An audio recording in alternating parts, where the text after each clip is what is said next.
The equation of first impressions. The autumn rain drummed against the windows of Evergreen High as Sophia Miller arranged her desk for the day. Her classroom was her sanctuary, a place where numbers made sense and emotions could be kept at bay. At 28, she had perfected the art of invisibility, wearing modest cardigans in muted colors and keeping her dark hair pulled back in a simple bun. She preferred it that way. The less attention she attracted, the safer she felt. "Miss Miller," Principal Henderson's voice interrupted her morning ritual. He stood at the doorway with a concerned expression that made Sophia's stomach tighten. "Do you have a moment?" She nodded, setting down the stack of calculus tests she'd been grading. "It's about Ethan Carter," he began, and Sophia's heart sank. Everyone knew Ethan, the golden-haired quarterback who ruled the school's social hierarchy with his charming smile and effortless confidence. He's failing pre-calculus. If he doesn't pull his grades up, he'll be benched for the championship game. His father, well, you know how Mr. Carter can be. Sophia did know. Richard Carter sat on the school board and made generous donations that kept the athletic program thriving. The unspoken message was clear. Ethan needed to pass, and she was being asked to make it happen. "I'd like you to tutor him, one-on-one sessions, after school," Principal Henderson continued. "You're our best math teacher, Sophia. If anyone can reach him, it's you." The weight of expectations settled on her shoulders like a heavy cloak.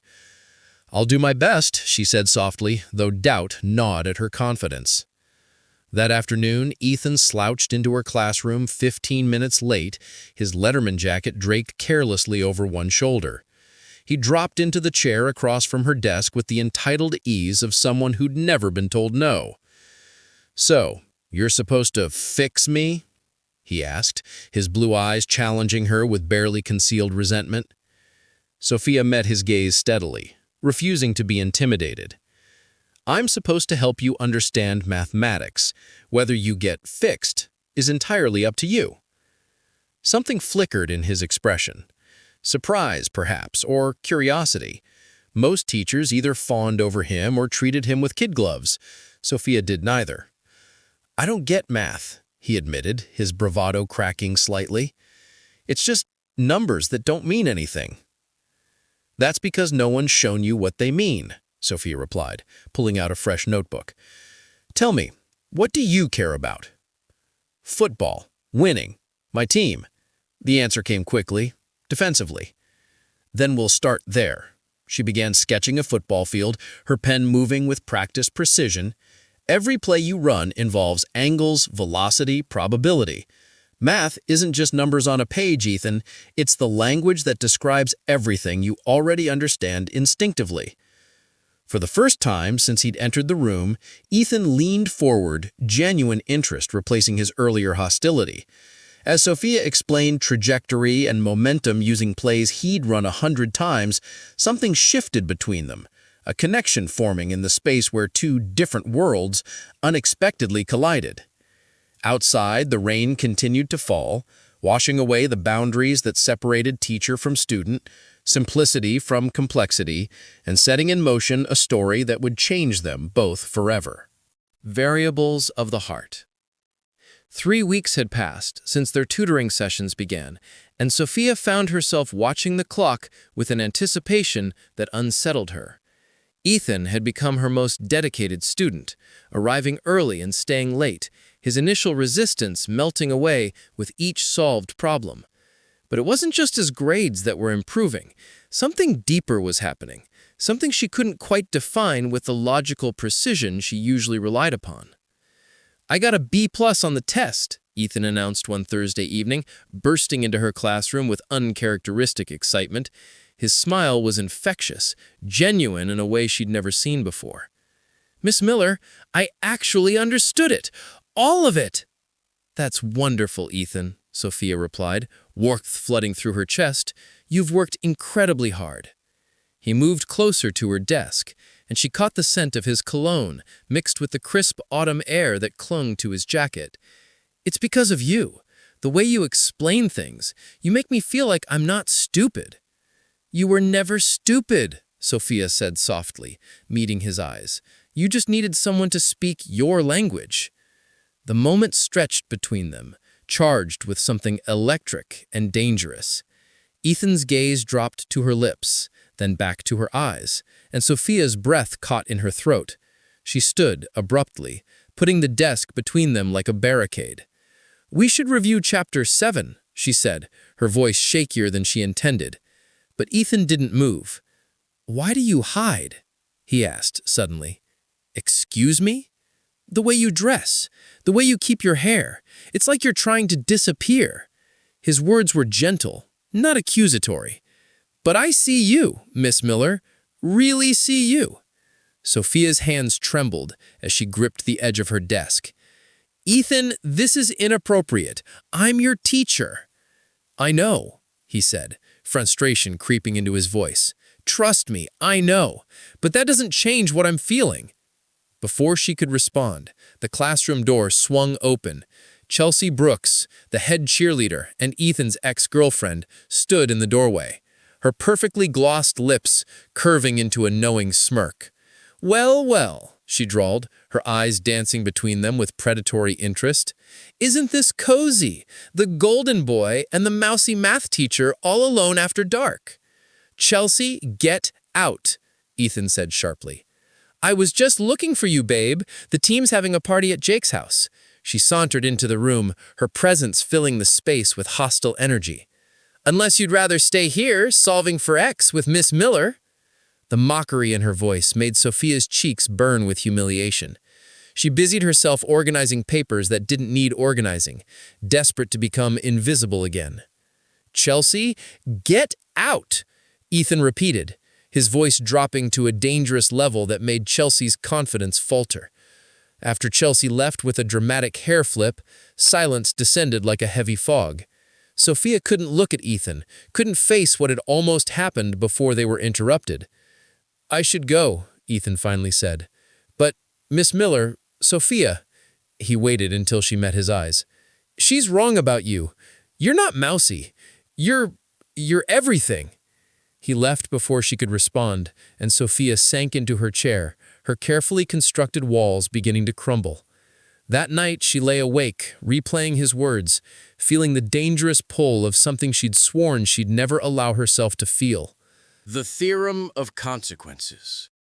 The November wind carried the scent of impending winter as Sophia walked across the parking lot, her arms full of textbooks. She'd been avoiding Ethan for 3 days, canceling their tutoring sessions with vague excuses about faculty meetings and personal obligations. The space between them had become too dangerous, the air too charged with possibility. "Running away from me?" Ethan's voice stopped her in her tracks. He leaned against her car, hands shoved deep in his jacket pockets, his breath creating small clouds in the cold air. Dark circles shadowed his eyes, and his usually perfect hair was disheveled as if he'd been running his hands through it repeatedly. "Ethan, you can't be here," Sophia said, glancing around the emptying parking lot nervously. "Why not? Because people might talk? They already are." He pushed off the car, closing the distance between them. "Do you know what they're saying? That I'm obsessed with you, that you're inappropriate with students, that we're—" He stopped, jaw clenching. "That's exactly why we need distance," Sophia insisted, her grip tightening on her books. Whatever this is, it can't happen. I could lose my job. You could lose your future." "My future?" Ethan laughed bitterly. "You want to know about my future, Miss Miller? I'm terrified of it. Everyone expects me to get a football scholarship, to be the star, to follow in my father's footsteps. But what if I'm not good enough? What if football is all I have, and then it's gone?" The vulnerability in his voice cracked something open inside her. "Ethan," he continued, his voice raw, "you're the only person who's ever made me feel like I could be more than just the quarterback. When I'm with you, solving those problems, I feel smart, I feel seen. And I know it's wrong. I know all the reasons we shouldn't. But Sophia," the use of her first name sent shivers down her spine, I can't stop thinking about you." Sophia's books slipped from her grasp, scattering across the pavement. They both bent to retrieve them, and their hands met over a calculus textbook. The touch sent electricity racing through her body, and when she looked up, his face was inches from hers. "We can't," she whispered, but she didn't pull away. "Tell me you don't feel this," Ethan challenged softly. "Look me in the eye and tell me I am alone in this, and I'll walk away. I'll transfer to another tutor. I'll never mention it again." Sophia opened her mouth to say exactly that, to do the responsible thing, the right thing. But the words wouldn't come. Because the truth was, she did feel it, had been feeling it for weeks, fighting it with every logical, rational fiber of her being. Before she could stop herself, before she could think about consequences or propriety, she closed the distance between them and pressed her lips to his. The kiss lasted only seconds, but it was enough to change everything. When they broke apart, both breathing hard, reality crashed down on Sophia like a tidal wave. "Oh, God," she gasped, stepping back. "Oh, God, what did I do?" "Sophia, wait!" But she was already gathering her books with shaking hands, tears blurring her vision. This was a mistake, a terrible mistake. "You need to go, Ethan, please." "I won't tell anyone," he said desperately. "We can figure this out." "There's nothing to figure out," her voice cracked. "I'm your teacher. You're 17. This is over before it started." She fled to her car, leaving Ethan standing alone in the parking lot. As she drove away, she saw him in her rear-view mirror, a solitary figure, growing smaller with distance. That night, Sophia drafted her resignation letter 3 times before finally falling asleep at her kitchen table, her face pressed against pages of calculations that suddenly meant nothing. The next morning, she arrived at school to find Principal Henderson waiting outside her classroom, his expression grave. Behind him stood Richard Carter, Ethan's father, his expensive suit and cold eyes radiating power and menace. "Miss Miller," Principal Henderson said quietly, "we need to talk about some very serious allegations." As Sophia followed them to the principal's office, her legs felt like lead, and her carefully constructed life began to collapse like a house of cards. Through the window, she caught a glimpse of Ethan in the hallway, his face pale with panic, and she knew that their secret was a secret no more. The equation of their hearts led to an answer neither of them was prepared to face. The proof of truth. The principal's office felt suffocating, the walls seeming to close in as Sophia sat rigidly in the leather chair across from Henderson's desk. Richard Carter stood by the window, his imposing figure blocking out the morning light, casting the room in shadows that matched the darkness of the situation. "Miss Miller," Principal Henderson began, his tone professional but strained, "we've received reports from several students that you and my son have been engaging in inappropriate behavior." "That's a delicate way of putting it," Richard Carter interjected, his voice sharp as a blade. "Let me be more direct.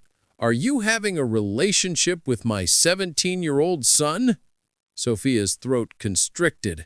The kiss, that single, catastrophic moment of weakness, flashed through her mind. "No," she managed to say. "I'm tutoring Ethan, nothing more." "Then explain why he's been staying after school for hours, why my son, who's never cared about academics, suddenly can't stop talking about his math teacher, why multiple students saw you two alone in the parking lot yesterday, very close together." "We were picking up books I dropped," Sophia said, her voice steadier than she felt.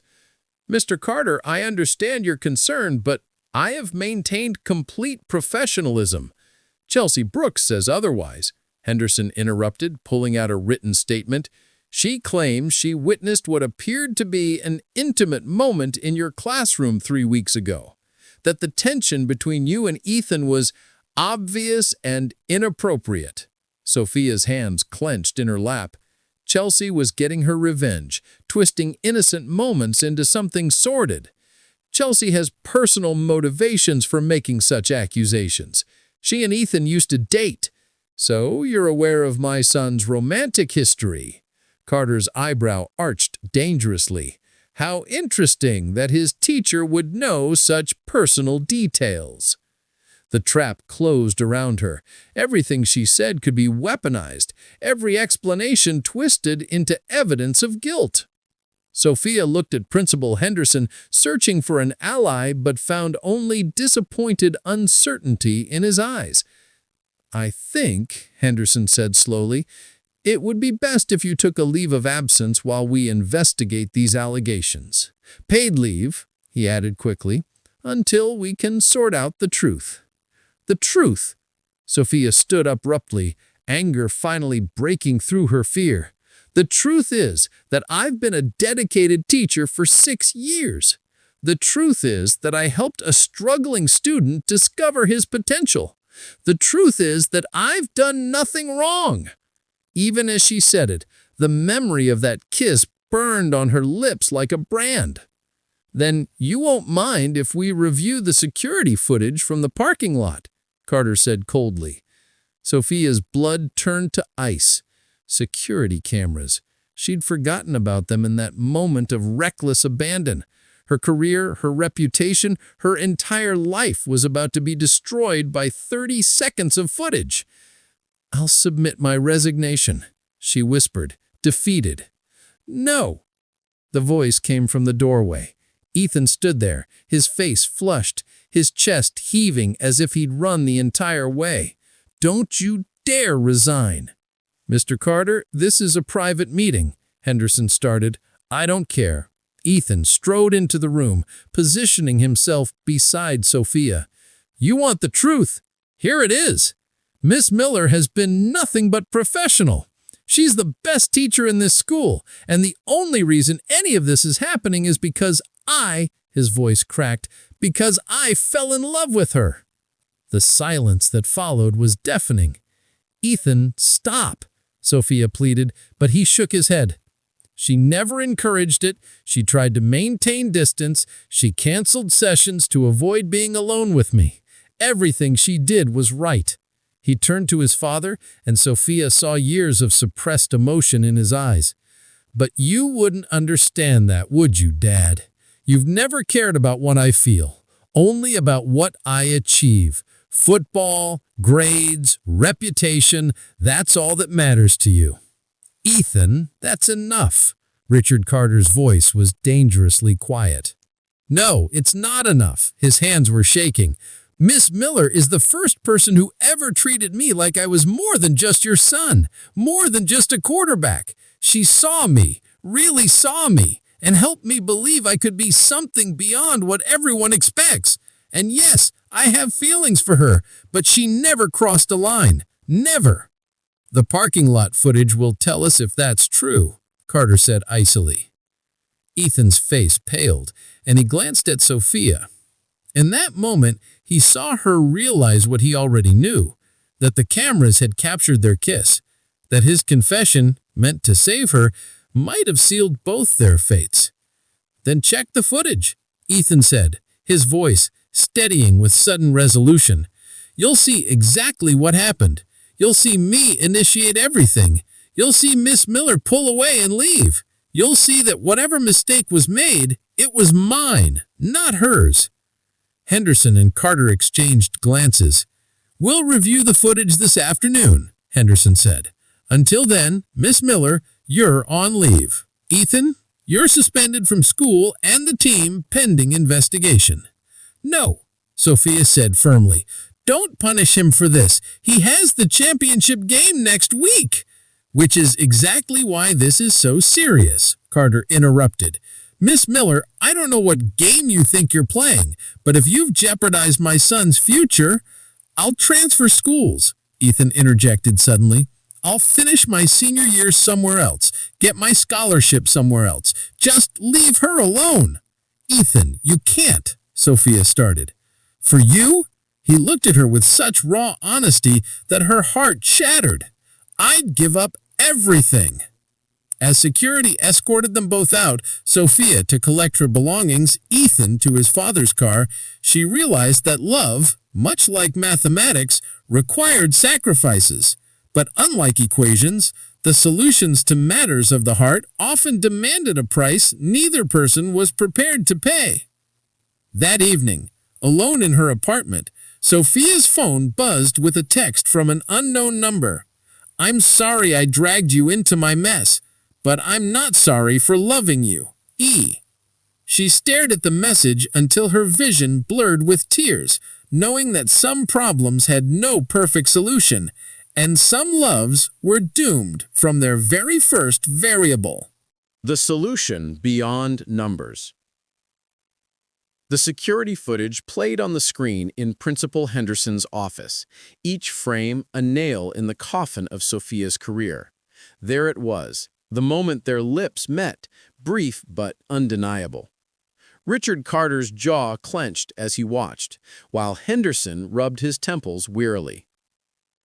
However, Henderson said, rewinding to moments before, "Look here. You can see Mr. Carter clearly initiating the contact. And here." He played it forward. Miss Miller pulls away within seconds, appears distressed, and leaves immediately. "That doesn't excuse her behavior," Carter argued. "She's the adult, the professional. She should have prevented it entirely." "With all due respect, Mr. Carter, she did. She ended it, refused further contact, and attempted to maintain appropriate boundaries." Henderson closed the laptop. "While her judgment was momentarily impaired, I don't see evidence of predatory behavior or ongoing inappropriate contact." Sophia sat outside the office, her hands folded in her lap, waiting for judgment. Through the glass, she could see their discussion, but couldn't hear the words that would determine her fate. 3 days had passed since that awful meeting, 3 days of isolation, of watching her phone for news, of lying awake, wondering if she'd destroyed not just her own life, but Ethan's as well. The door opened. Henderson gestured for her to enter. "Miss Miller," he began, and she braced herself for the worst. After reviewing all evidence and interviewing multiple witnesses, including several students who spoke highly of your professionalism, we've determined that while you exercised poor judgment, there's insufficient evidence of misconduct warranting termination. Sophia's breath released in a shaky exhale. "Thank you." "However," Carter interrupted coldly, "I want you nowhere near my son. You will not tutor him. You will not speak to him beyond what's necessary in classroom settings. If I hear of any contact between you two, I will pursue this matter through every legal channel available." "Understood," Sophia whispered. "Furthermore," Henderson continued, "you'll be teaching junior-level classes only for the remainder of the year. No seniors, no after-school tutoring sessions with male students without another faculty member present.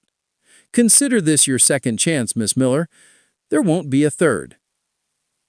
As Sophia returned to teaching a week later, the hallways felt hostile. Students whispered as she passed, their eyes following her with a mixture of judgment and fascination.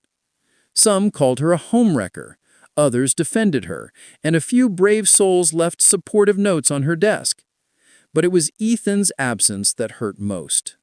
He'd transferred to Westfield Academy, 30 miles away, to finish his senior year. The championship game had been played without him, and Evergreen had lost. Some students blamed her for that, too. 2 months passed in painful monotony. Sophia taught her classes mechanically, ate lunch alone, and went home to an empty apartment where equations offered no comfort. She'd won the battle for her job, but lost something far more precious, the connection with someone who'd made her feel truly alive for the first time in years. Then, on a cold February afternoon, she found an envelope on her desk. Inside was a program from the state STEM competition, with one entry circled in red ink. Community Solutions Through Applied Mathematics by Ethan Carter, Westfield Academy. Her hands trembled as she read the description. Ethan had created a mathematical model for optimizing the local food bank's distribution system, using concepts they'd worked on together: trajectory, probability, resource allocation. The project had won first place. That evening, she received an email. "There's an awards ceremony Friday at 7 p.m. I know you probably shouldn't come, but I'm hoping you'll ignore what you should do just this once. The solution to this equation isn't complete without you. Ethan."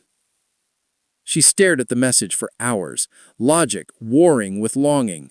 Attending would be reckless, would invite more scrutiny, would violate the spirit if not the letter of the agreement she had made. But staying away felt like choosing safety over truth, fear over courage. Friday evening found her sitting in the back row of the university auditorium, wearing a simple blue dress she'd bought for the occasion. The first time in years she'd chosen something for its beauty rather than its ability to help her disappear. When Ethan took the stage to accept his award, he looked different. More mature, more confident, but also sadder, as if winning had come at a cost. He thanked his teachers, his new school, his teammates. Then he paused, his eyes scanning the crowd until he found hers in the back row.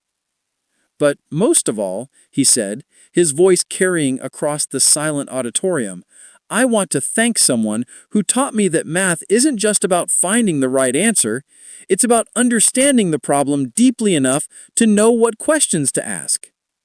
She showed me that every equation has a story, that numbers represent real lives and real choices. She taught me that being smart isn't about never making mistakes, it's about learning from them and trying to do better." He didn't say her name, didn't need to. The way he looked at her said everything. After the ceremony, Sophia waited outside while families celebrated. She was about to leave when Ethan appeared, still holding his trophy. "You came," he said softly. "I shouldn't have. But you did." He smiled, that genuine smile she'd fallen for. "I got a full scholarship to MIT for applied mathematics." "Ethan, that's wonderful." Pride swelled in her chest, pushing past the bittersweet ache. "I'm 18 now," he said carefully. "In 3 months, I'll graduate, and in August, I'll be in Massachusetts, and you'll still be here. And maybe," he hesitated, "maybe the variables have changed enough that the equation becomes solvable." Sophia's eyes filled with tears. "That's a long time. A lot can happen." "I know. You might meet someone. You might move on. And that's okay. But I'm willing to wait. To see if maybe, when all the circumstances are different, when there's no authority imbalance, no scandal, no impossibility, if maybe then we could try solving this together." "Ethan, I'm 28. You'll meet so many people at MIT." "I know what I want, Sophia. You taught me that too. To trust what I know to be true, even when the numbers seem impossible." She wanted to tell him yes, to promise she'd wait, to give in to the hope blooming in her chest. But she'd learned painful lessons about the cost of acting on desires that defied logic. "Ask me again," she said finally, "when you've had time to experience life beyond Evergreen, beyond me. If you still feel the same in August, after graduation, after you've been free to make choices without any shadows hanging over them, then ask me again." Ethan nodded slowly, understanding the wisdom, even as disappointment flickered across his face. "Okay, August 15th. That's the day I leave for MIT. I'll ask you then." He walked away, back towards his family, and Sophia watched him go, her heart full of equal parts sorrow and hope. That night, she revised her resignation letter one final time, but instead of submitting it, she tore it up. She would stay at Evergreen. She would be the teacher she'd always meant to be, and she would wait, not with passive resignation, but with active purpose, growing into someone worthy of the second chance life seemed willing to offer. August 15th arrived with summer heat and the weight of anticipation. Sophia stood in her apartment, staring at her phone, wondering if Ethan would remember, if he'd meant what he'd said, if the intervening months had changed his mind. At exactly 7 p.m., her doorbell rang. Ethan stood on her doorstep, older somehow, holding a single equation written on a piece of paper. X plus y equals infinity. Solve for y, where x equals my heart and y equals your answer. I'm asking, he said simply. Sophia took the paper, pulled out a pen, and wrote beneath his equation. Y equals yes, where yes equals forever, and forever equals this exact moment. As he pulled her into his arms, she realized that the most important lessons couldn't be found in textbooks. Love, like mathematics, required patience, trust, balance, and the courage to believe in solutions that seemed impossible. She'd been the simple woman who preferred to hide, and he'd been the cocky athlete who thought he had nothing to learn. But together, they'd discovered that the most profound truths emerge when two people dared to solve life's equations as partners, heartbeat by heartbeat, solution by solution, choosing the path less traveled even when the numbers don't quite add up. In the end, it wasn't about the right answer,